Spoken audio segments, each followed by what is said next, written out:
காளைய பாக்குற மாதிரி பாக்குறீங்க? காளமாடு பசு பாக்குற மாதிரி இல்ல. சரி சரி, டெய்லர் இல்லையா? ஏன் எங்களை பார்த்தா தைக்கிறவனா தெரியலையா? அப்ப நீங்க ஜாக்கெட்டுக்கெல்லாம் அளவு எடுப்பீங்களா? நான் பட்டணத்துல பெரிய பெரிய கடையெல்லாம் வேலை பார்த்திருக்கேன்.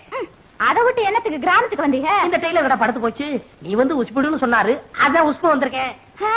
அப்ப நீங்க புதுவிதமா ஜாக்கெட் தப்பீங்களா? ஆமா, நீங்க எல்லாம் ஜாக்கெட் கொக்கி தானே வைக்கிறீங்க, நான் ஜிப்பே வச்சு தப்பேன். கலட்டத்துக்கு சிரமமே இருக்காது. எனக்கு ஜன்னல் வச்சு தைச்சு தருவீங்களா? ஜன்னல் என்ன, பெரிய கதவே வச்சு தச்சு கொடுப்பேன், காத்தோட்டமா இருக்கும். இப்படி உட்காருமா.